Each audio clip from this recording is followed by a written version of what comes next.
আসসালামু আলাইকুম প্রিয় ভাই বোনেরা, কেমন আছেন? আশা করি ভালো আছেন। আজকে ভেজিটেবল খিচুড়ি রেসিপি শেয়ার করব আপনাদের সঙ্গে। এখানে সরিষার তেল দিয়েছি, পেঁয়াজ দিয়েছি, কাঁচা মরিচ দিলাম, লাল করে নেব। এই ভেজিটেবল খিচুড়ি আপনাদের কাছে কেমন লাগে জানাবেন আমাকে। আর খিচুড়িটা যদি ভালো লেগে থাকে তো অবশ্যই দেখবেন পুরো ভিডিওটি। এখানে গরম মশলা দিয়ে দিলাম, তেজপাতা, দারচিনি, এলাচ দিয়েছি, দিয়ে লাল করে নেব।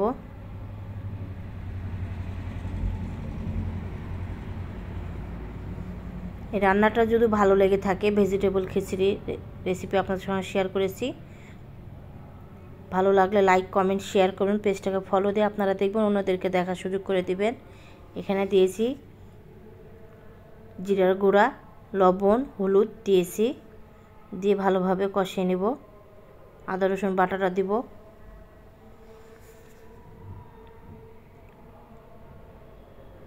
আর ইউটিউবের ভাই বোনেরা আমার রান্না যদি দেখে থাকেন তো সাবস্ক্রাইব করবেন, আমার পাশে থাকবেন। আদা রসুন বাটা দিব। এখন আদা রসুন বাটাটা কমিয়ে বাড়িয়ে আপনারা দিবেন। এখানে আমি 2 চামচের মতন আদা রসুন বাটা দিয়েছি।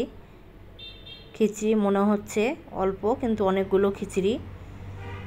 প্রায় আমি এই খিচুড়িটা, ভেজিটেবল খিচুড়িটা প্রেসার কুকারে আপনাদের কাছে শেয়ার করেছি। এই ভেজিটেবল খিচুড়ি বলেন আর সাধারণ খিচুড়ি বলেন, আমার এখানে 1.5 কেজি মানে চালের খিচুড়ি হয়। এত বড় প্রেসার কুকার, 1.5 কেজি বেশি হয়, তো আমি একটু কমই বললাম, মানে খালি থাকে। মশলাটা আমি কষিয়ে নিচ্ছি। মশলাটা ভালোভাবে একটু কষাতে হবে। নতুন ভাই বোনেরা যারা রান্নাগুলো আমার দেখেন তারা অবশ্যই মশলাটা একটু কষিয়ে নেবেন। মশলার কষানোটাই মেন। মশলাটা একটু ধৈর্য সহকারে কষাবেন। আর ভিডিওটি অবশ্যই পুরোপুরি ভিডিওটি দেখবেন।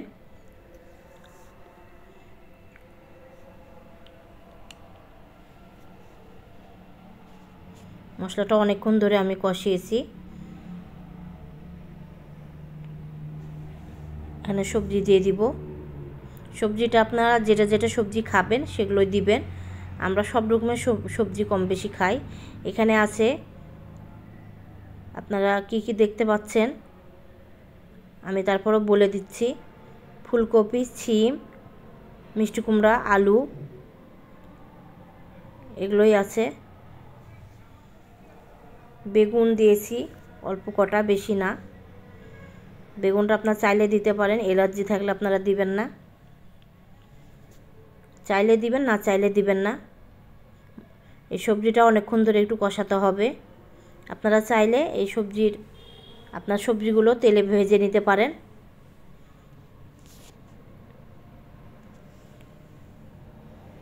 আর এই সবজি দিয়ে আপনার যে কোনো কিছু দিয়ে খেতে পারেন। এই সবজিতে কিছু লাগে না, তারপরও আপনাদেরকে বললাম যে যেটা দিয়ে আপনাদের ইচ্ছা সেটা দিয়ে খাবেন। এখানে চালটা দিয়ে দিব।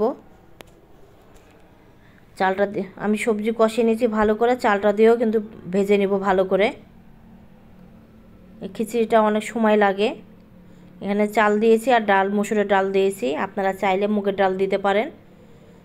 খিচুড়ি আমি একভাবে না, বিভিন্ন রকমভাবে শেয়ার করি, আপনাদের কাছে শেয়ার করব। তো আমি এখানে মসুরের ডাল দিয়ে আপনাদের সঙ্গে শেয়ার করেছি। আমি যেদিনকে খিচুড়ি রান্নার রেসিপি শেয়ার করব আপনাদের সঙ্গে, দেখাবো আমি কি ডাল দিয়েছি। সব রকম মিক্সড করা ডাল দিয়ে আমি খাই খিচুড়ি। কে কীভাবে খায় সঠিক আমি জানি না, কিন্তু আমার মতন করে আমি বললাম। আপনারা চাইলে মুগের ডাল দিতে পারেন। এখানে মুগের ডাল, মসুরের ডাল, কলাইয়ের ডালও দিলে ভালো হয়। তো ভেজিটেবল খিচুড়ি তো খালি মসুরের ডাল অল্প করে দিয়েছি, আর ধনিয়া পাতা দিয়ে দিলাম উপর দিয়ে। খিচুড়িটা খুব মজার হয়েছিল। এই শীতের সময় সব রকমের সবজি পাওয়া যায়, সবাই পছন্দ করে, ভালো লাগে খিচুড়িটা। তো আপনারা যারা সবজি খান না তারা এভাবে খিচুড়ি বানিয়ে খেতে পারেন, ভালো লাগবে। আমি একটু ঝরঝরা করবো এই খিচুড়িটা। আন্দাজ মতো পানি দিব, আমার মাপের মতন। আপনারা কমিয়ে বাড়িয়ে আপনারা মাপ করে পানিটা দিবেন, দেওয়ার চেষ্টা করবেন। আশা করি খিচুড়িটা ঝরঝরা হবে। লেটকা খেলে একটু পানিটা বেশি দিবেন, একটু লেটকা টাইপের খেলে পরে পানিটা বেশি লাগবে, আর ঝরঝরা খেলে পানি অল্প লাগবে। আর সবজি থেকে পানি বের হয়, অনেক ভাই বোনেরা কম বেশি আমরা জানি। তো অবশ্যই পুরো ভিডিওটি দেখবেন, লাইক কমেন্ট শেয়ার করবেন, পেজটাকে ফলো দিয়ে আপনারা দেখবেন, অন্যদেরকে দেখার সুযোগ করে দিবেন। প্রিয় ভাই বোনদেরকে বলছি আমাদের পাশে একটু থাকবেন। তো পানি দিয়ে দিয়েছি আমি পরিমাণ মতন। এখন প্রেসার কুকারের ঢাকনাটা আমি লেগে দিব। আপনারা কয়টা সিটি দিবেন, এখানে আমি 2টার মতন সিটি দিয়েছি। আপনারা একটু সিটিটা কমিয়ে বাড়িয়ে নেবেন আন্দাজ মতন, পানি যেটা যেরকম দিবেন কমিয়ে বাড়িয়ে নেবেন। হয়ে গেছে।